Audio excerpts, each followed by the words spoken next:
calling it? The Athletic Pinnacles. Pinnacles. Yeah, so it's going to be a good show.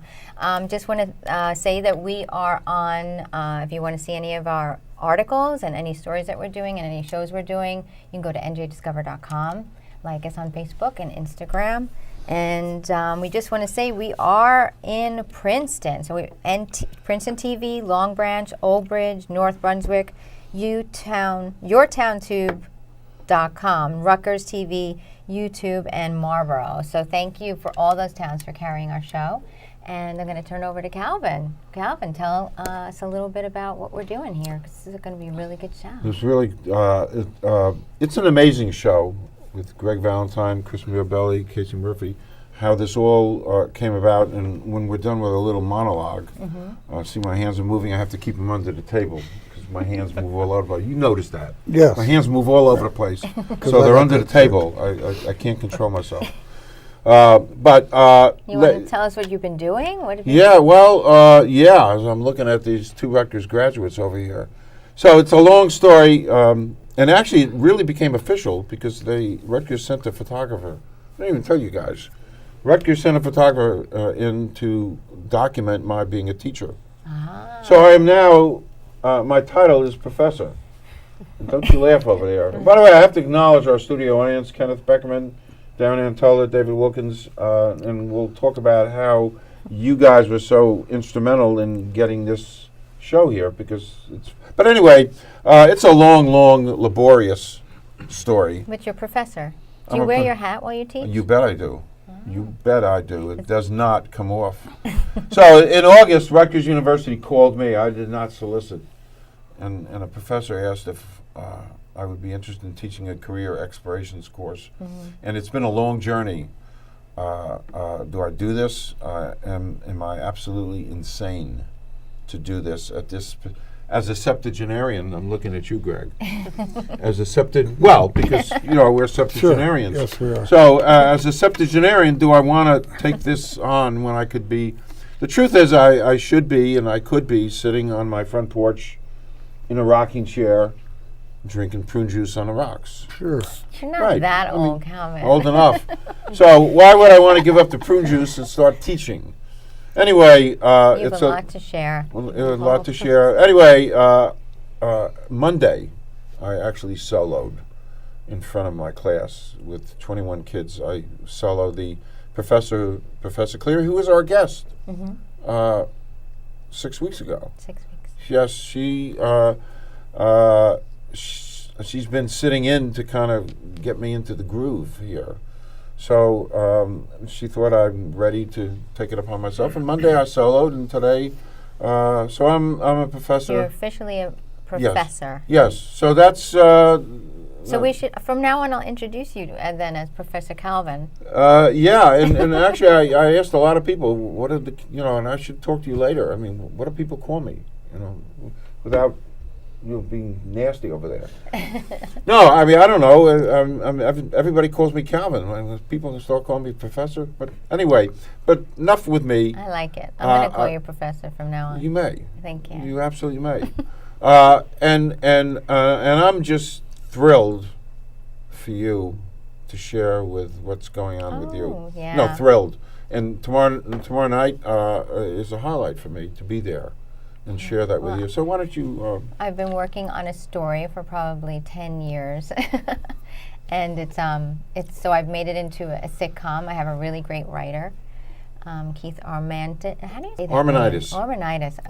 It's such a Rutgers strange grad. name, but he's awesome. Yes. And he wrote out what I had created and created a short film or sitcom. So we're going to have a table read tomorrow, and we have a great actress, Claudia Wells, who's going to read with us, and Joe Bonanno, who is also a performer, and Brianna Eve, and she's an actress in New York. Michael T. And Michael Toda. Yes. Yep. So we have a lot of really good people reading, and it's going to be exciting. We'll see if it gets picked up in sitcom. So you heard it here, Rack. It's wonderful.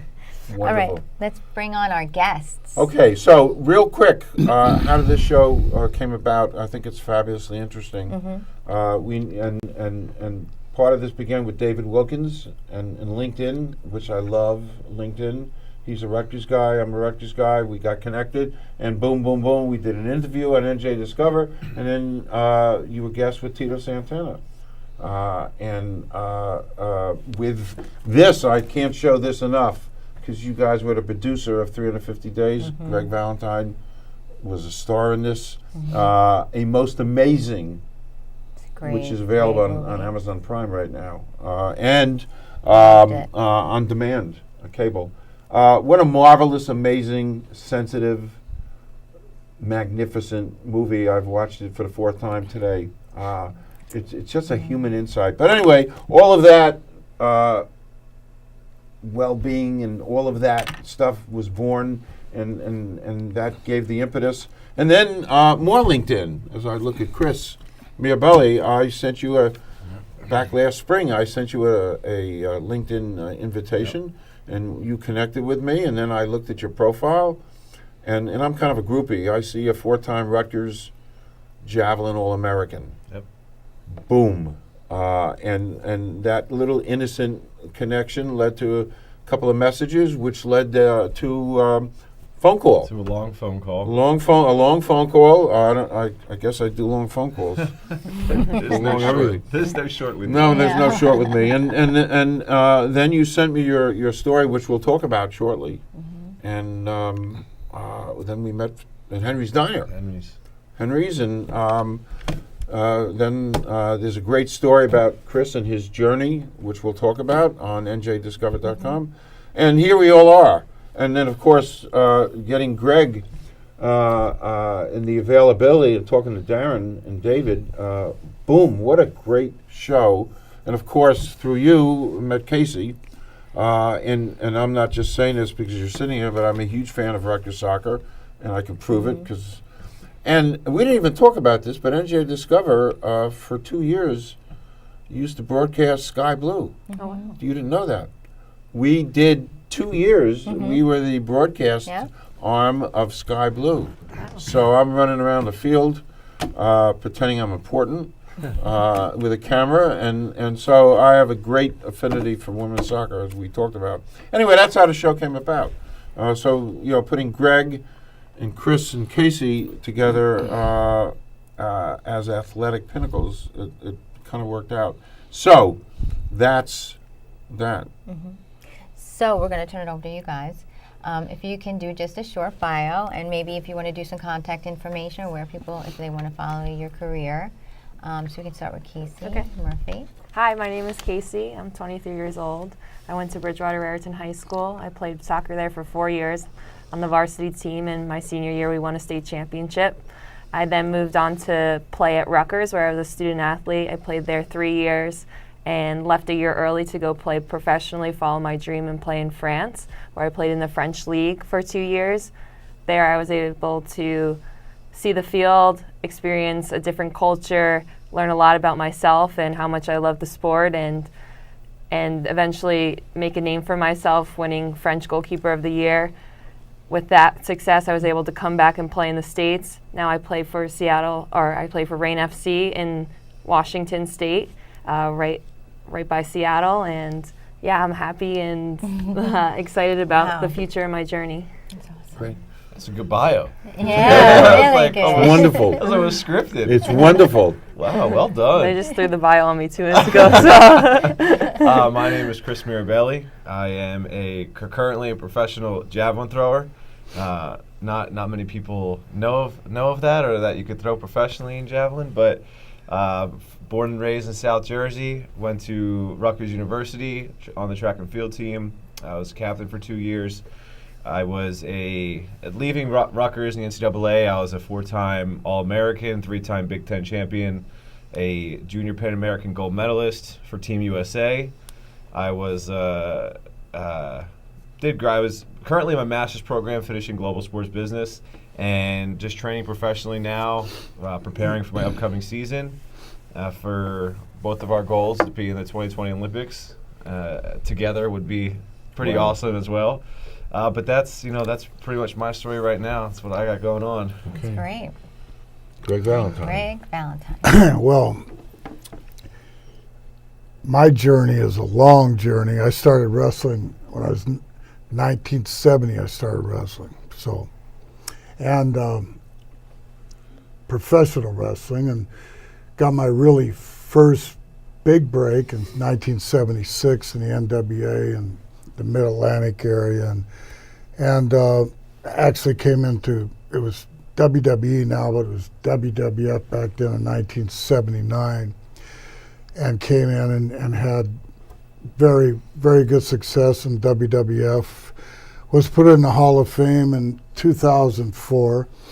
And usually when you're in the Hall of Fame, you're supposed to quit wrestling, but I kept on wrestling. In fact, I just wrestled last week in Wichita, Kansas. So I still like to get in the ring. I'm still in pretty decent shape, you know. I like to take those young kids and knock them around, smack them around. Because, you know, it's not all about being, you know, in great physical shape. It's about right here, the brains know how to cut the corners. But I'm really joking when I say that, because a big kid like this would probably kill me. But I'm like a kid still up here, because the business I am, you know, I guess you just can't mature very much. I'm still a kid at heart, and I loved what I've done, and I still like what I'm doing, and I'm got a book coming out, and also this great movie, 350 Days, that I'm in, and a lot of my other colleagues. So, yeah, there we go. Did you really wrestled last week? Yeah. And Salinas, Kansas. Salinas, just north of Doesn't matter. Richard. Yeah. You wrestled. Yeah, that just blew me away when you said great. that. Wow, I Yeah. didn't even realize. Yeah. Wow. Did you win? Oh, of course. I wrestled some 20-year-old millennial or whatever. Slapped him around. That's almost me. Slapped You're him next. around, put the figure four on him. It's a 2-hour segment. Second hour is him wrestling you. I loved reading and studying about you, because I did, that of all of there's so many wrestlers who all have gimmicks, but you were gimmick free, Gimmick free, yeah. which is just wonderful. And that's a perfect segue for me to ask you the first question. We can jump right into that. Gimmick free, okay. Well, I always love segues. But anyway, we talked about it before. You know, people, you know, there's so many misconceptions about wrestling. And I said, from everything I've learned and from 350 Days and everything, listening and learning from this, because I grew up, and I showed you that program. I mean, I used to go to, that was the biggest night of the week when I was able to go to a wrestling match in Newark. But what I gleaned in part from the movie is you guys are really athletes and you're actors. You're an amazing combination of both. Yeah. But can you just give a little picture of the training that you did? Because it had to be fairly intense. And it's probably still, I mean, you still work out, eh? Oh, yeah. Yeah. Well, I enjoy working out, but it's called a maintenance workout now, Okay. or rehab. Uh-huh. Yeah. I call it rehab. Oh, right, that's very funny.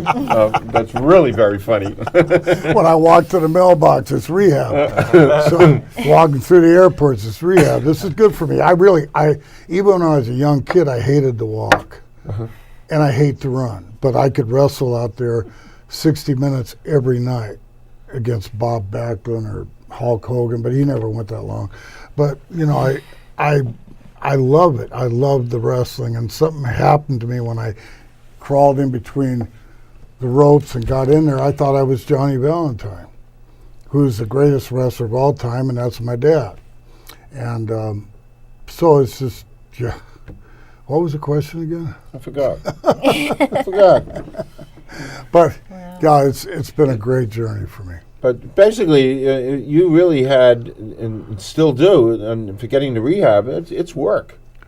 Yeah, It's work. yeah. Well, I worked out with weights, but I always hated lifting weights. But I'd do it. You know, I'd kick it out. But Okay. my real workout was I wrestled. A lot of guys go out there and go 10 minutes or 15 minutes.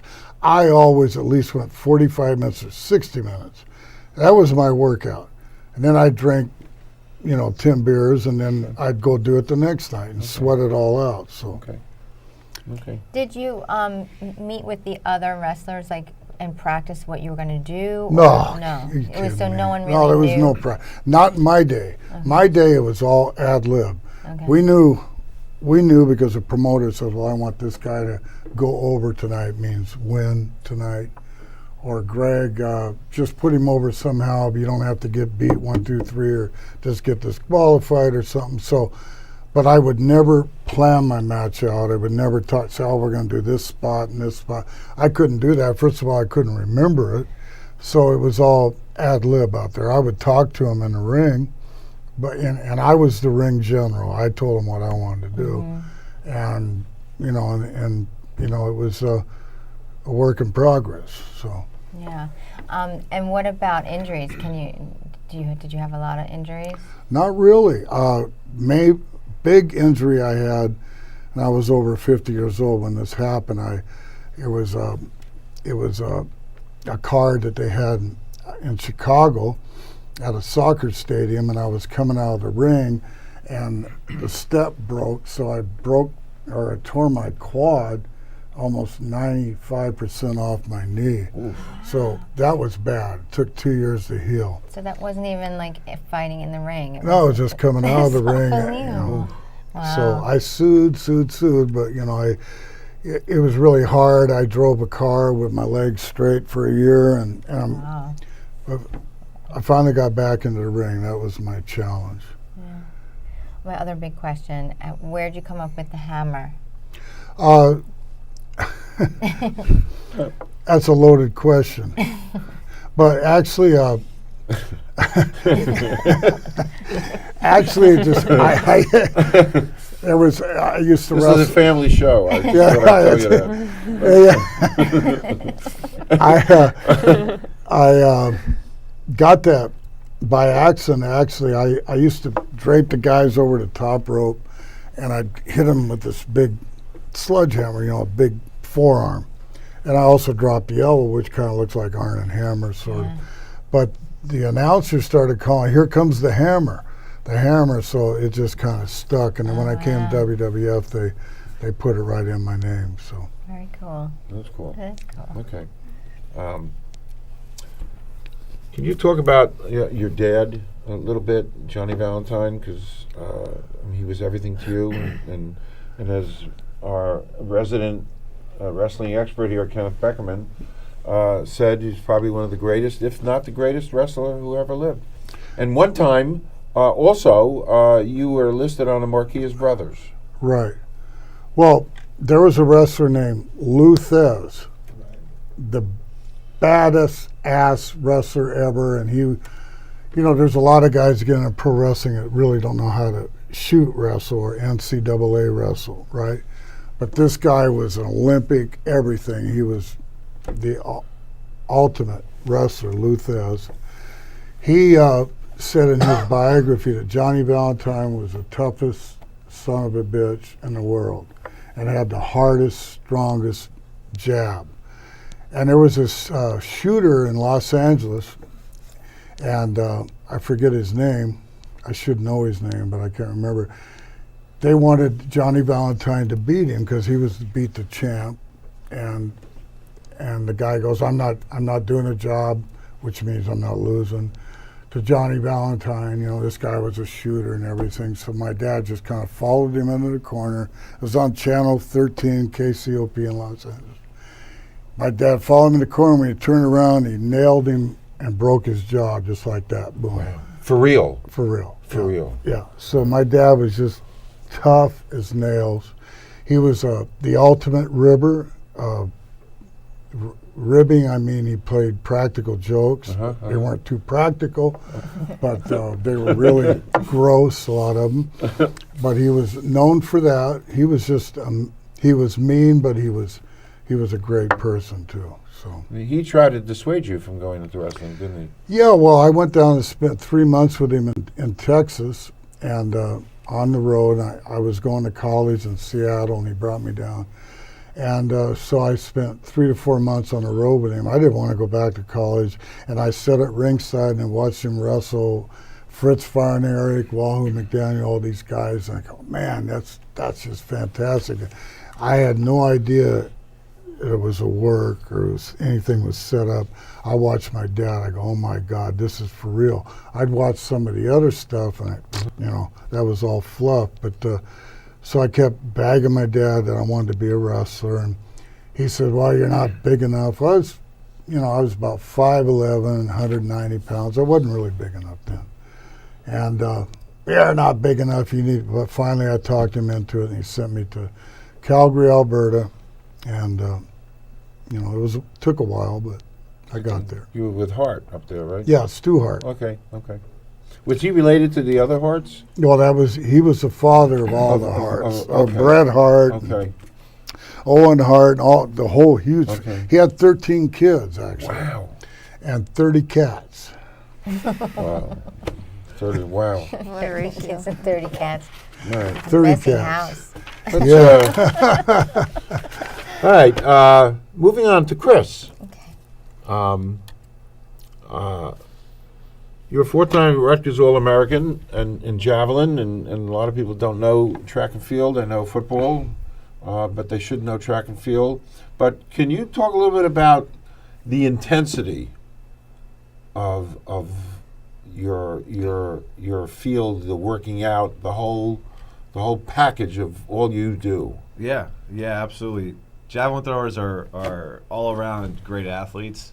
You gotta have the explosion in the arm. You gotta have the coordination to run down a runway. You gotta have the strength, the speed, the mobility, the finesse. So it's really just like you're compacting all these different aspects of an athlete and making it into one. And the training that requires that all of those things together is a lot. It's strength training. It's speed work. It's we lift like shot putters and we run like sprinters. Wow. It's interesting. Wow, that is interesting. So it's a whole different. It's a lot of different areas of training combined into one, and it's like a full circle.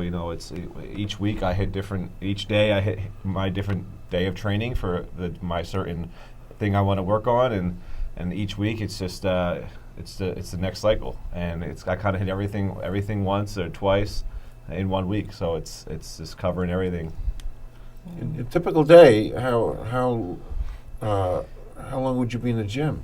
Well, I usually practice. Practices are so different each day because of how Right. Javelin is and the focus on different things. But usually I show up to the training room about an hour before practice starts. I'll do all of my prehab stuff, warm my arm up, stretch, do everything I need to do. Then I'll be in practice. Throwing sessions can last like two hours sometimes, just to go through all of the med balls and everything else first, and then you're hitting the throwing. And preferably you want Javelin throwing sessions to be shorter, because that means you had a short, productive throwing session.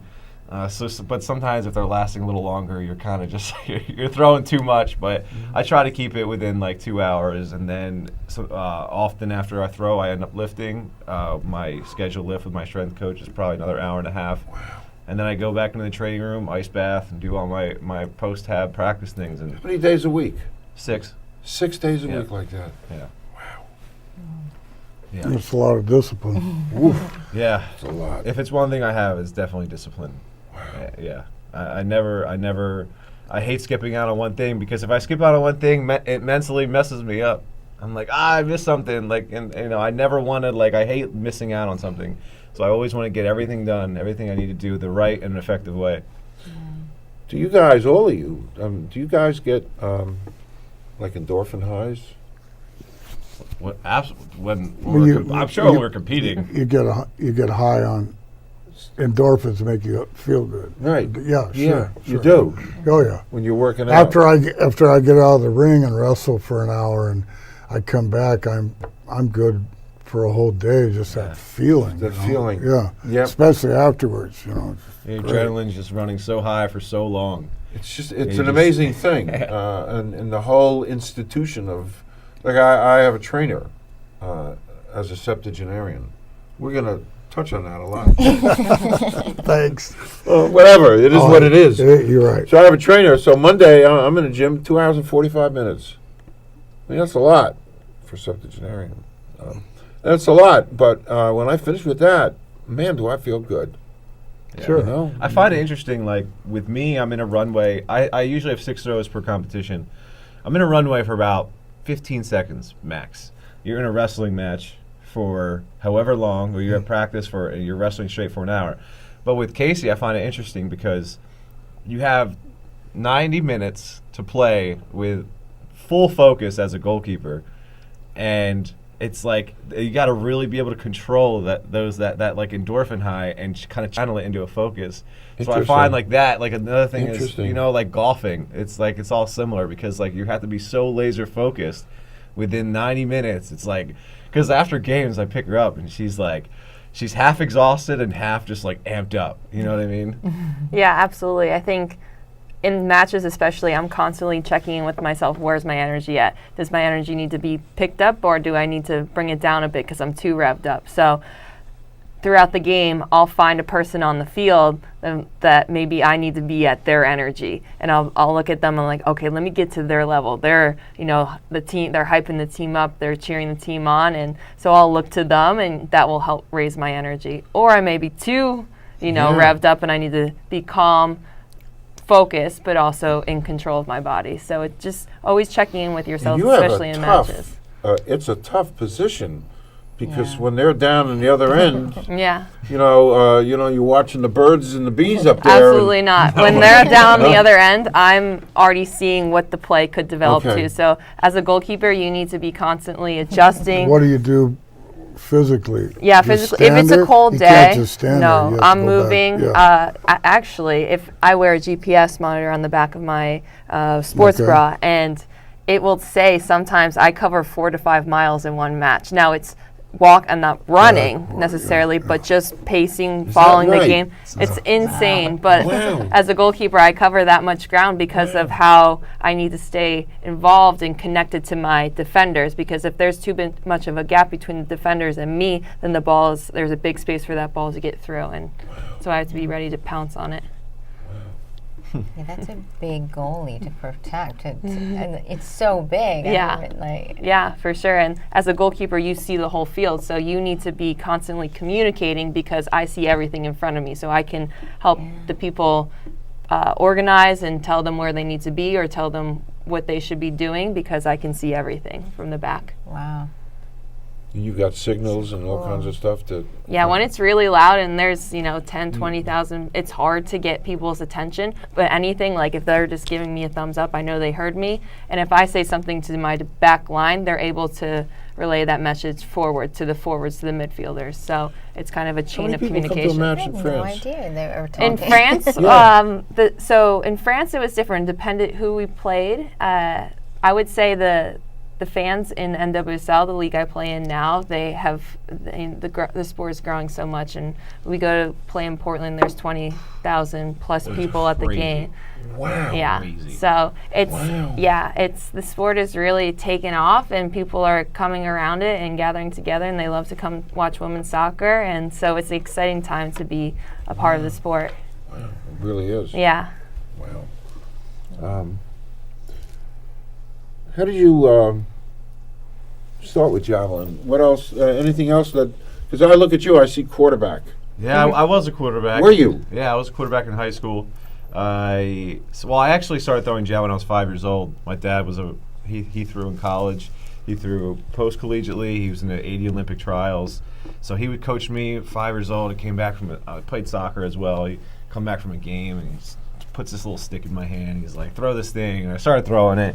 And I liked it. I threw things, like it was just anything he put in my hand, I was throwing really far naturally. But javelin, I enjoyed it. I felt naturally. I just really gravitated to it. And yeah, my dad coached me up until college. So, but yeah, I played high school football, freshman, sophomore, junior year, senior year.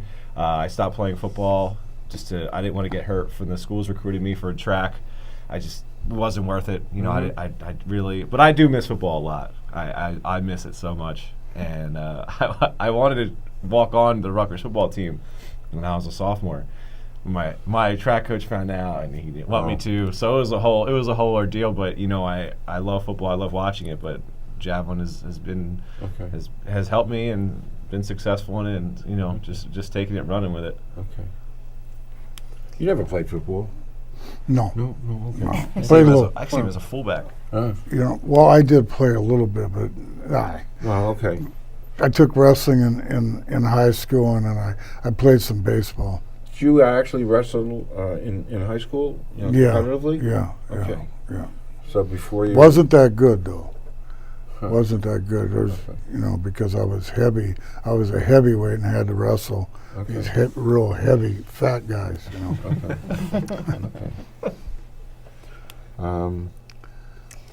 So I wanted to ask you, because I know you wrote a really beautiful article that we do have on our website if anybody wanted to see it. There's an article about you, and I know that something happened in your junior year, correct? Now, I love that when you did your bio, you didn't mention that, so you don't define yourself with that, but you want to share some of that? Sure, yeah. Okay. First, Calvin brought it back to life. A couple months ago, I had written it when it was all happening, and Calvin happened to publish it and bring it back to life, which I'm really happy and fortunate about. When I was a junior in college, I was at the Penn Relay meet, which is a pretty big prestigious meet in track and field.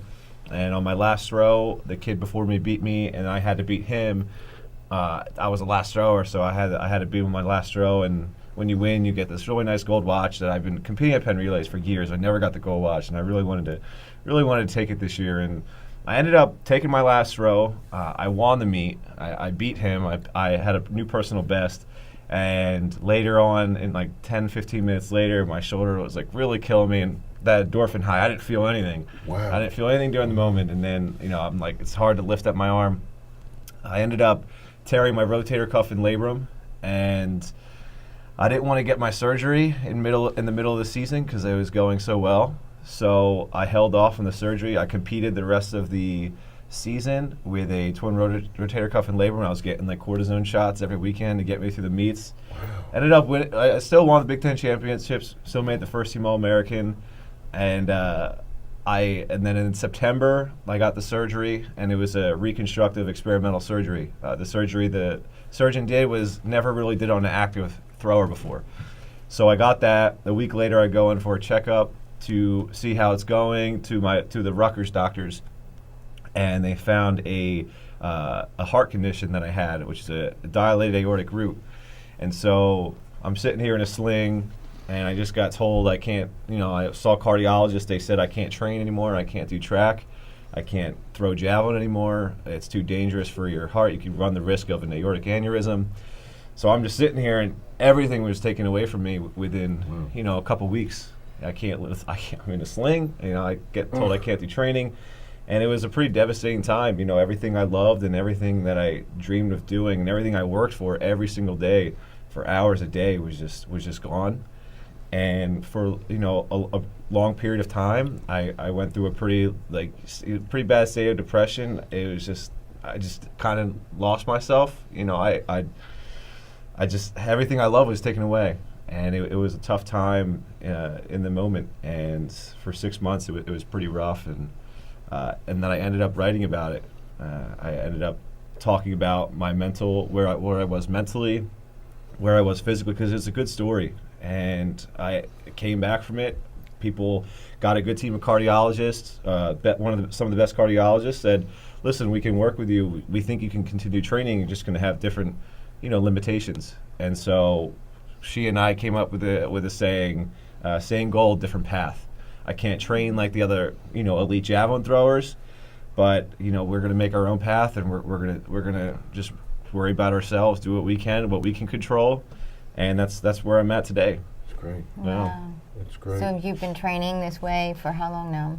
It was like about a year and a half, and it's tough because at the first point and the first time when I was told I can't train, one of the limitations is I can't lift heavy. I can't lift over 225 pounds, my body weight, and to be a very explosive thrower, which is what you need in javelin, you need to be strong. And so mentally, I'm like, well, I can't lift like everyone else. How am I going to get stronger? How am I going to get stronger if I can't lift?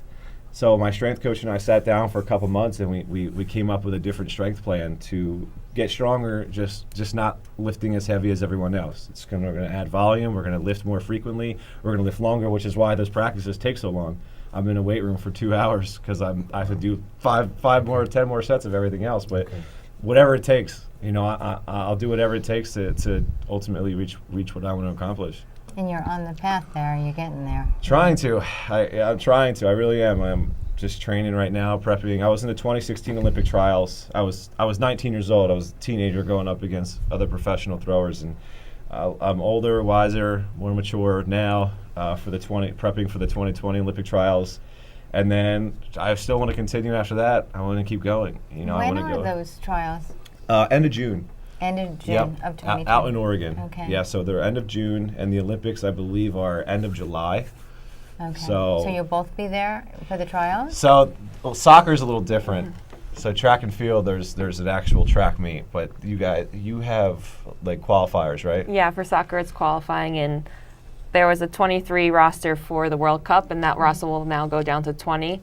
So there's a lot of things that will happen before June, July of 2020. So yeah, that's obviously both of our goals. But and are you doing the same thing, like working out and keeping yourself fit? Absolutely. I'm in the off season right now, but for me the off season was 2 weeks and then back to training. I forced her Yeah. to take off 2 weeks. Yeah. I said, Casey, you just got done your season. You are not working out for 2 weeks. Just chill. In that time I was doing yoga, stretching, active recovery, walks, hiking, stuff like that. But it was a good little break away from being on the field. But now that I'm back training, they say the off season's where champions are made. So it's the time to work on the things in season that you notice where you can be better at. Your weaknesses are the time in the off season to strengthen them. And so in season, you don't really want to test out too much, but in the off season, the period I am now, the phase I'm in now, it's more about test and trial. So I can try different things out, see what works, see what doesn't work, and then once I get into season, I'll feel prepared and ready to level up and improve from last season. That's insane focus. Look at that. Really insane. Wow. That would It's be- like How did you inspiring. guys meet? Rutgers. Rutgers. Yeah, we met at Rutgers. Rutgers. Are you? Yeah, Are you? we met, and Okay. we knew of each other, and then one day we met up. I didn't know Okay. him. No, It's actually, he always says that. It's actually funny. The first day I met, I wanted to be cool. I wanted to see how I could casually ask her out for a date, and I said, "Listen, we're gonna go to a soccer field because I knew she was a keeper. I was like, I'm gonna take 10 shots on you if I score penalty kicks. penalty kicks. If I score, Did you really do that? yeah, Yes. I swear. Wow. I show. She's already. I get to the field. 10 minutes early, she's already there warming up. Well, I couldn't get hurt. This is my career. So This is what cool. I do. I show up. I'm like jamming out Rocky music on my Yeah. speaker. I'm like rolling up, and I was like, "Dang, this girl's serious." Like she really does. Cause I told her if I make I think it was 5. If I make 5 out of 10, 4 out of 10, Yeah. you have to take me out to dinner. But if I don't, I have to take you out for dinner. Wow. And He Did took you? me out to I dinner. so I saved the rest them. is history. Yeah, so we went out to dinner, and we've been together for 3.5 years, almost great. 4 years, and so she was with me during the whole process of what was going on during that little downfall, and I was What a great support unbelievably system. lucky and fortunate to have Wow. her. So I was. You very guys happy. are the stuff they make movies of. He's already in a movie. romantic. Yeah, Yeah. I gotta She's get doing a on movie this now. level. Yeah. I want to be twirling around a movie in my hands right now. Well, it'll happen. I mean, that's just a great story. I never even realized Yeah. penalty kicks. Wow. Yeah. That's That how. is fabulous. Cute. Fabulous. You know what? Let's, I think, some fun stuff to interject. Would you like to do the fun questions? I think. Okay. And then we'll go back to serious stuff. So, Greg Valentine. Do you remember that TV show, This Is Your Life? You remember that because we're septuagenarians, Yeah. right? I keep Yeah, bringing that yeah, word yeah. up because I Yeah, think you like it. They went in with celebrities and they said, "This is your life." So this is your life, Okay. Greg Valentine. Here's the question. Before I leave this earth, I won't be happy until I blank. You're next. You don't, by the way, we're a friendly show here. We're Okay. a family show. You don't. If you don't want to answer, you don't have to Yeah. answer it. But I've done so much. You I mean, have. it's hard to. you have. How about win $10,000 on a roulette wheel? Oh, that would be All fun. right, that's cool. How much fun would That's that cool. be? That's pretty good. I can talk about roulette. I was playing roulette in Italy a week ago. Did you win? Anyways, we'll talk about the weather. Should we talk about the weather? It's been very cold lately. No, I didn't. Now, same question. Before I leave this earth, I won't be having until I blank. Go to space. Oh, okay. I've been obsessed with You Scary. really want to He go out loves there? Interstellar. Scary. No, Yeah. you would really do that. Absolutely. And I can tell you that within 20, 30 years, we'll be traveling to space recreationally. Oh, come on. I Guaranteed. wouldn't go. I would go in a heartbeat. If I could afford it, I will go. You really would do that. I am so obsessed with space and stars and the That's galaxy. awesome. That So I have a bad thing to lay on you, because we're all tall. They don't make spaceships I know. Oh man. for tall people. They don't. Just thought I think the I Air Force I has wanted like to a enlist in the submarine service. They wouldn't take me. I think you told me that. Yeah, they wouldn't take me. How tall are you? Huh? 6'5.5". Okay. I was. I think I might have lost a half inch. You know, as a septuagenarian, I might have lost a half inch. That's what they say. Yes, that's what they say. So to you, Ooh, I am so torn. I have so many things that I would love to do. So I'm going to go with, you know what always is interesting to me? Like people on the cooking shows that taste the food. Wouldn't it be awesome to host, to be a judge on one of those shows? sure. They that's literally great. get paid to just Yeah, taste the food. to Try, eat. try really good food. Yeah, some of the stuff looks good. Okay. Want me to ask the next Food I show think host. yes, yes, yes. All right, I'll ask the next question. 5 things that you cannot live without. It can't be people. So things, 5 things. I'll start on this end. 5 Okay. things you can't live without. Okay, a soccer ball. You're just mad I couldn't say you. I know. I wish you People, could. that's people. not fair. You have to say 5 things. Oh, I have to go. Keep going. Yeah. Oh, keep going. 1. French bulldogs. Oh. Food, like sushi or steak. Sorry, I know you don't eat. No, that's all right. That's fine. That's Those fine. are my favorite foods. Swimming, like in the ocean, like I love the salt water, and then I'm really into yoga lately, like the hot yoga, Cool. all that. Yeah. All good stuff. Yeah. Unfortunately, some of mine are going to be food too. My first one's a javelin because she said soccer ball. You don't have to copy me. Peanut butter. I love peanut butter. I love peanut butter. You do. I love cheese, so cheese is one of them. 4th one is probably going to be an Xbox because I like playing video games in my leisure. And the last one is probably going to be burritos. I told you, they're He's a going to big be all food food. I person. love food. All I do is eat. That's fine. So burritos. Well, you work it You off. could have so that's combined fine. cheese Okay, into the good. burrito. Greg. Okay. I couldn't live without watching baseball. I couldn't live without watching football. I couldn't live without wrestling. I can't live without a nice big steak dinner, which I haven't had for a long time. And was one more. One more. Watching great movies. Ah, there you go. So See, what's it says your- a what's little No, bit you about know the what? person. I'm going to change that. Oh. Rock and roll. Rock and roll. roll. Okay, you a Springsteen Very fan? nice. I was You was? You- until he found out he was a Democrat, but I know I'm not supposed to bring that up. That's all right. No, we don't. We don't. bring We up don't do politics. politics. But yes, I liked him. Oh, okay. Yeah. We know Marky Ramone pretty well. Yeah. Yeah, they're all Ramones. Oh, Yes. wow. Yeah. That's Him cool. and his wife, we did Wow. she did a photo shoot with Marky Wow. And his wife was there, and That's so and then cool. We Went to his one of concert. his concerts we went to, and then we were able to meet him backstage, and Oh, that's great. Yeah. It was my nice. first rock and roll anything, and my ears were ringing for like a week. Really? Yeah, they Your did like first rock and roll? 70 songs straight or I something. met the big man, Clarence? saxophone player. Yeah, he Clarence? was a big wrestling fan. I went down to the old Lone Star Cafe in Manhattan. Yes. He brought me upstage, took Oh, me upstairs. wow. Great guy, and he's passed away now. But By the way, funny story. Maybe not for. and George Thorogood, I know him real well. That's so funny because I'm very, very, very close with Nick Clemens, the son. Oh, okay. And Nick and I, because of networking and my Rutgers hat, we met 5 or 6 years ago at the Wonder Bar, and to make a long story short, on and off, we've been working on the story of the big man, life story, Oh, bio. fine. So I've been writing that. So I know so much about Clarence and Nick Yeah, and the whole family. Yeah, and we funny you did mention a it. big tribute to Yes, Clarence and yes. Discover. We did a show. For the first 4 years, which helped to change your life around, if you get my drift.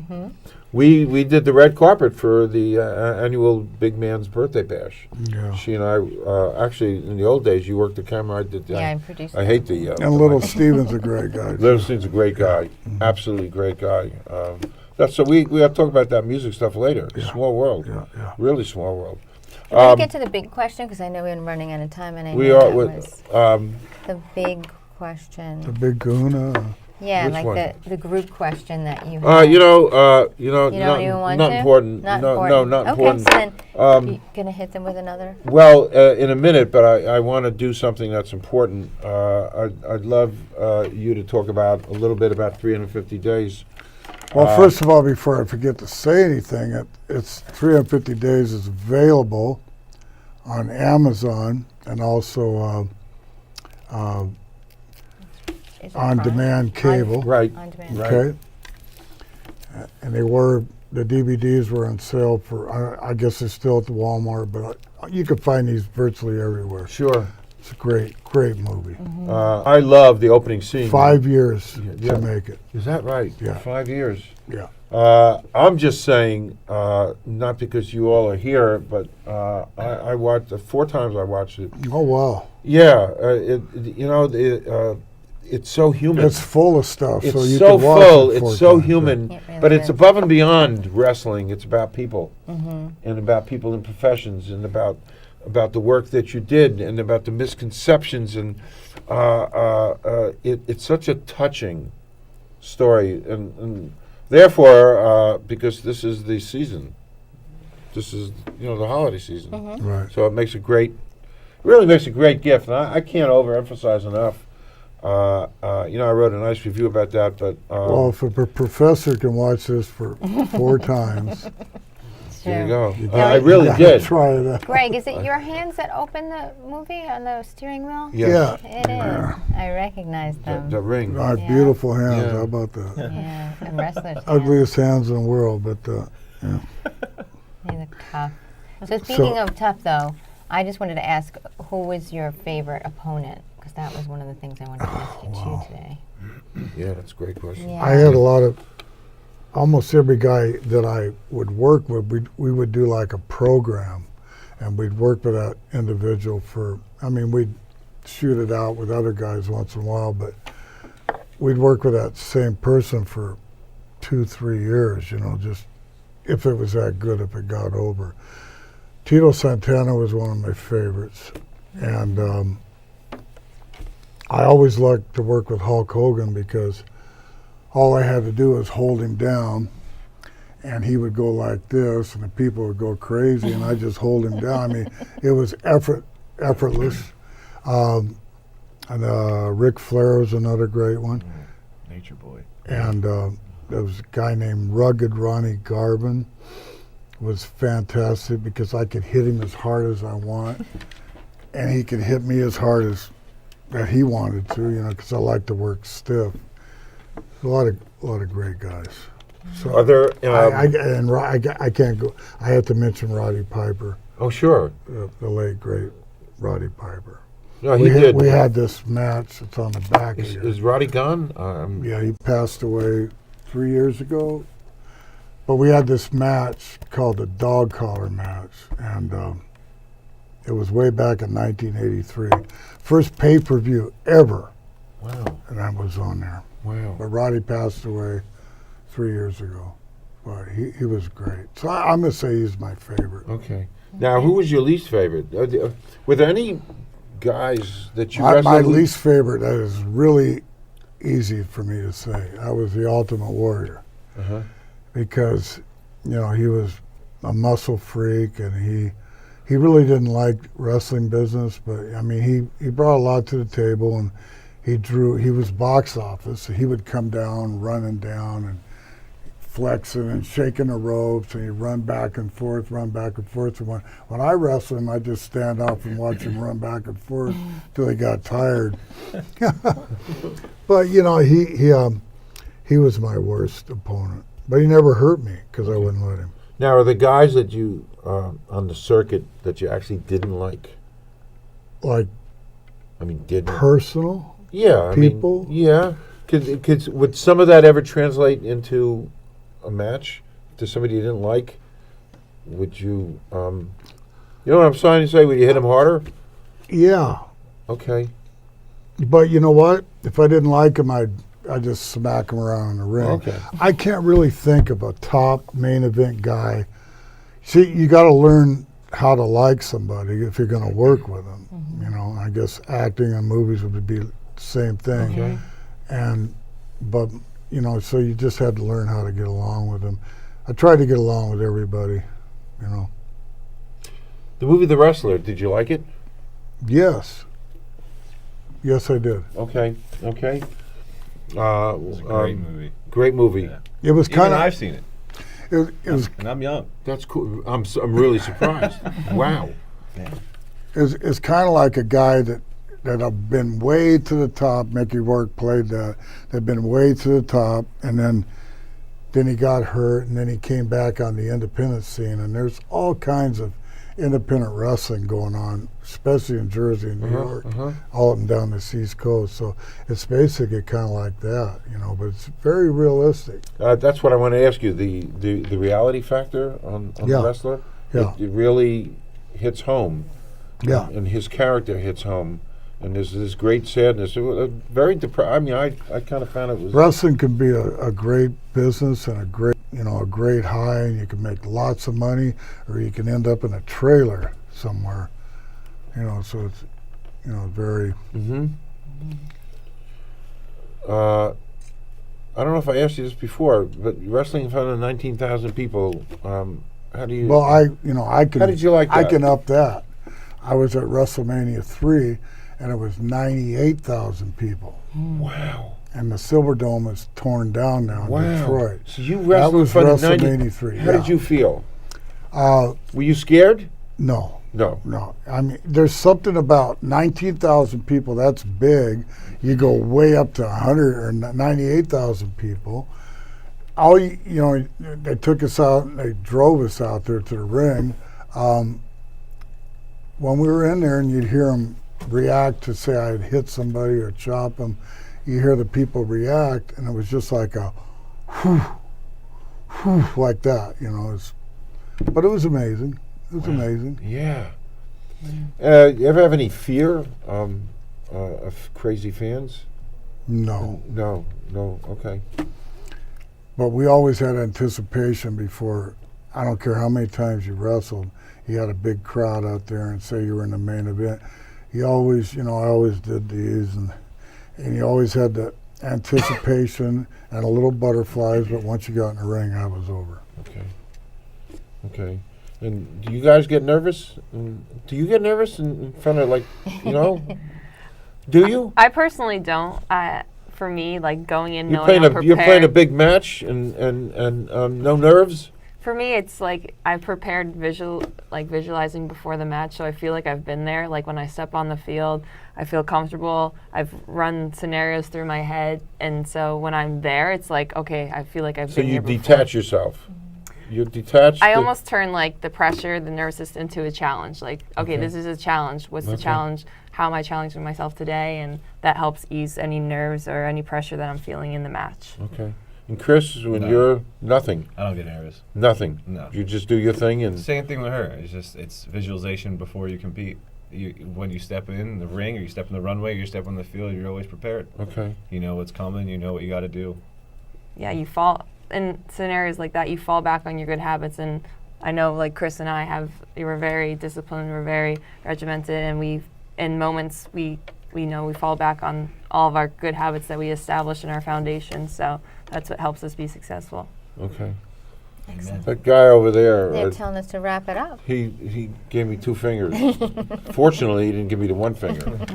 I hate those 2 fingers. Thank I you don't, for I don't, all of you for coming to the Yeah. show, and it's been so nice to meet you. And so Thank nice you. to what meet a you all. special, Thank you. Thank you know, you for really, having to me. have you Thank guys you. here. Yeah. Really special. And you know what? This was the best we've ever done. This was Yeah. so good, This is smooth, so nice. because of these amazing people. Yep. Septuagenarian and these young millennials. I keep on. I'm a. So you know, I'm a perseverator. It means I keep repeating things. Perseverate. Yeah, I looked that word up before I came here. Didn't I dig- believe that. Yeah. I just keep repeating. Explains the long phone calls. Yeah. So people, There you go. people There you can go. follow your career. That comes with age. How though. can they follow It your does. career? It does. They can follow right now. I'm playing in the NWA. Those games are streamed on ESPN Okay. and Twitter, Instagram, Okay. Casey Murphy. Okay. But I think back to the nerves and everything. I think these are young kids here, so they don't know what it's like to be nervous or get hurt and everything. When I go out to the ring, I just hope I can make it back without breaking a leg. So maybe that's my Yeah. nerves. Okay. It's amazing Okay. the injuries you haven't had. Like, Finally, so unbelievable. everybody, And we're 350 Thank days, go you. watch it. Yes, and thank you all for And I'll see you tomorrow tuning night. in, and I'll see you tomorrow night. Yes, yes, yes. I'm Good so luck excited. with that. thank Yeah. you. Yes, so Thank you. excited. We're taking the train. Thank you, guys. Happy Thanksgiving, Yes, everybody. thank you. Oh, yeah. Yes, Have a good happy, night. healthy That's Thanksgiving. my favorite holiday. It's the best. Yeah. Because all you do is eat. Yes. Watch football. Yes. You know, do a little roulette, maybe. On the side. Yeah. Watch a of good course. movie. I live in Vegas, so Yes, I'll go I down know, and do I that. know. Are we done? Oh, see, I'm